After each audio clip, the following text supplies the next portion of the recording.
Vâng, mời quý vị và các bạn cùng 24 giờ Sport đến với sới vật dân tộc hội làng Dương Lôi, Tân Hồng, Từ Sơn, Bắc Ninh 2024.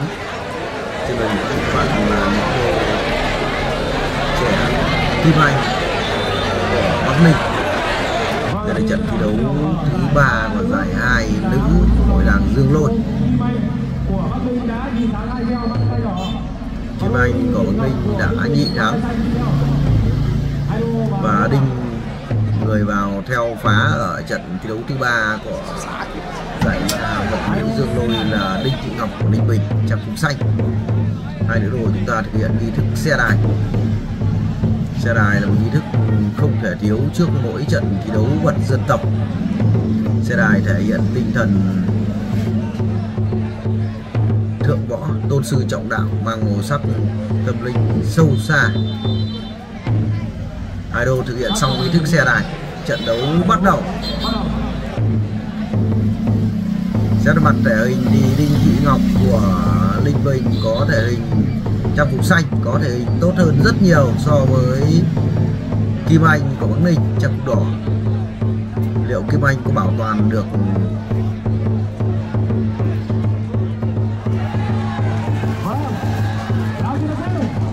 Kim Anh có thể bảo toàn được kết quả của mình hay không?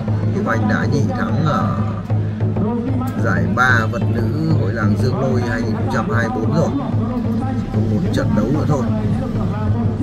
Nếu như thắng Đinh Thị Ngọc của Ninh Bình ở trận đấu này thì Kim Anh sẽ toàn thắng ở giải 3 nữ.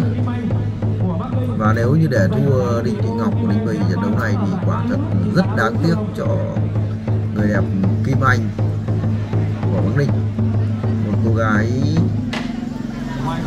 một chị hai quan họ đến từ vùng Kinh Bắc của chúng ta.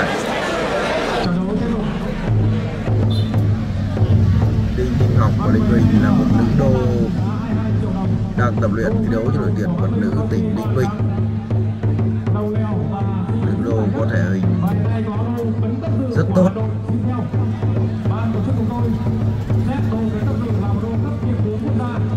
với thể hình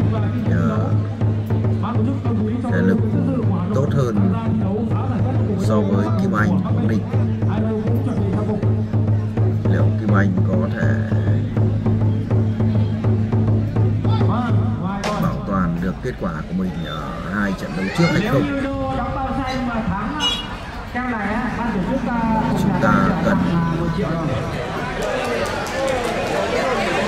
ta cố gắng theo dõi hết trận thi đấu này để biết những gì đang xảy ra, những gì sắp xảy ra. Một trận thi đấu hấp dẫn, mãn nhãn và có những sự kịch tính nhất định trong môn thể thao đấu vật dân tộc, đặc biệt là bộ môn đấu vật dân tộc nữ. Người hâm mộ cũng không lạ gì hai gương mặt rất thân quen. Đinh Ngọc của Ninh Bình thì thường xuyên thi đấu ở các giải thi đấu của liên đoàn vật Việt Nam.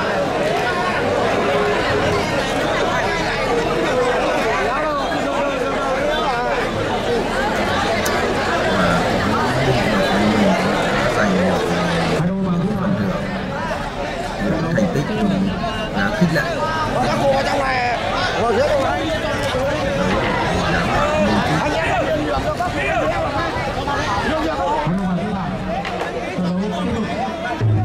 Vậy là trận đấu tiếp tục. Lại nói về Trần Kim Anh của Bắc Ninh, một nữ đô rất quen mặt khán giả, đặc biệt là khán giả hâm mộ vật nữ dân tộc, vật nữ hội làng. Một đòn đánh rất hay của Kim Anh, làm gì được không?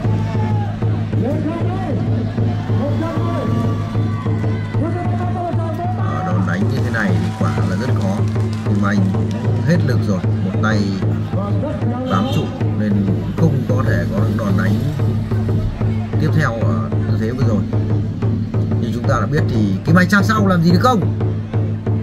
Như chúng ta đã biết là nữ đô Kim Anh chúng ta với thân hình có thể nhỏ nhắn và thua kém các đối phương, nhưng luôn có những đòn đánh táo bạo và rất nhanh. Kim Anh là một nữ đô thi đấu kỹ thuật, với kỹ thuật thuật rất tốt và đặc biệt là rất nhanh.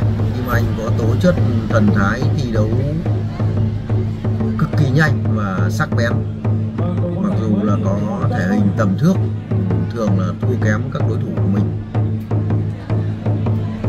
nhưng đổi ngược lại thì Kim Anh có tố chất thi đấu khá tốt và rất khôn ngoan.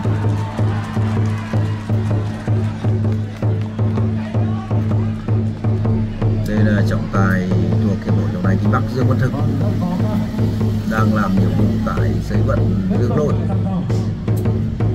Dương Văn Thực cũng là một trọng tài kỳ cựu của hiệp hội trọng tài Kinh Bắc. Liên tục là những pha solo ngoài sới rồi.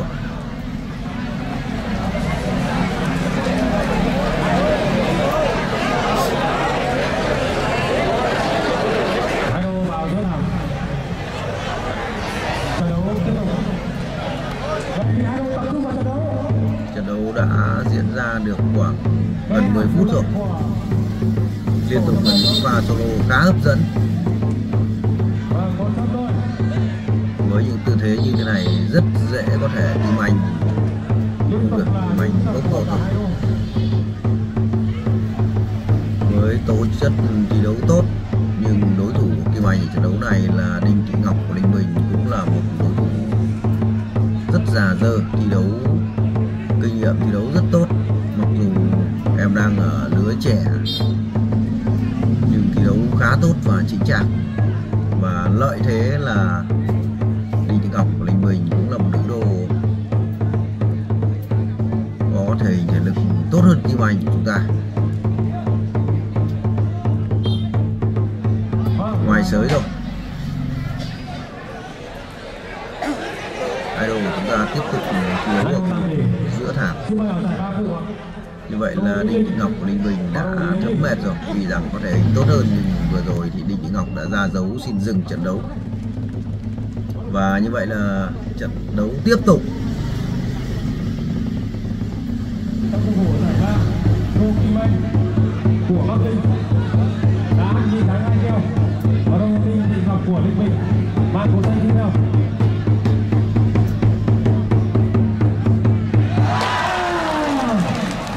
Rất bất ngờ. Chúng ta cùng xem lại pha làm chậm này với một kỹ thuật gồng rất gọn gàng, một pha gồng quỳ sở trường của mình, thì Kim Anh của Bắc Ninh trang phục đỏ đã giành thắng lợi thuyết phục trước Đinh Thị Ngọc của Ninh Bình trang phục xanh. Và như vậy là người đẹp Kim Anh của Bắc Ninh đã toàn thắng giải 3 vật nữ Hội làng Dương Lôi Tân Hồng Từ Sơn Bắc Ninh 2024. Xin chúc mừng chị hai vùng Kinh Bắc Trần Thị Kim Anh. Cảm ơn quý vị và các bạn đã chú ý theo dõi video của 24 giờ Sport. Xin chào và hẹn gặp lại quý vị và các bạn trong các video tiếp theo.